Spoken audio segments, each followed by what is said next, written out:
വിശുദ്ധ ഹജ്ജ് കർമ്മങ്ങൾ അതിന്റെ സുപ്രധാന ഘട്ടങ്ങളിലേക്ക് കടക്കുകയാണ്. അറഫ സംഗമത്തിന് ശേഷം മുസ്തലിഫയിൽ രാപ്പാർത്ത ലക്ഷക്കണക്കിന് ഹാജിമാർ ഇന്ന് പുലർച്ചെയോടെ മിനായിൽ തിരിച്ചെത്തി. ഹജ്ജിലെ ഏറ്റവും പ്രധാനപ്പെട്ടതും തിരക്കേറിയതുമായ കർമ്മങ്ങളാണ് ഇന്ന് മിനായിലും മക്കയിലുമായി നടക്കുന്നത്.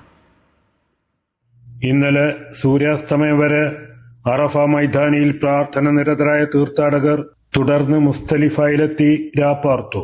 ഇന്ന് പുലർച്ചെയോടെ മിനായിൽ തിരിച്ചെത്തിയ ഹാജിമാർ ഏറ്റവും വലിയ സ്തൂപമായ ജംറത്തുൽ അക്വയിൽ കല്ലേർ കർമ്മം നിർവഹിച്ചു.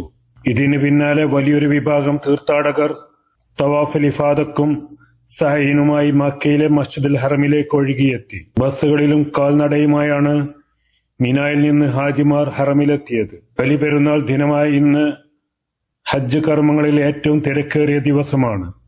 കല്ലേർ കർമ്മം, ബലിയറുക്കൽ, മുടിമുറിക്കൽ എന്നിവ പൂർത്തിയാക്കി മക്കയിലെത്തി കഅബ പ്രദക്ഷിണവും നിർവഹിക്കുന്നതോടെ തീർത്ഥാടകർ ഇഹ്റാം വസ്ത്രം മാറി സാധാരണ വസ്ത്രങ്ങളിലേക്ക് മാറും.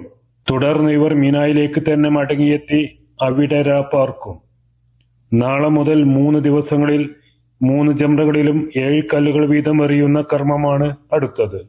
2 ദിവസമോ 3 ദിവസമോ മിനായിൽ താമസിച്ച് കല്ലേർ കർമ്മം പൂർത്തിയാകുന്നതോടെ ഈ വർഷത്തെ ഹജ്ജ് കർമ്മങ്ങൾക്ക് പരിസമാപ്തിയാകും. സുൽഫിഖ്റദായി, Amrita news, Jeddah. Hyper Al Wafa Saudi Arabia ഇപ്പോൾ മക്കയിലും. Celebrating 40 years of trust and legacy. Sona Gold and Diamonds, Saudi Arabia, Bahrain, Oman.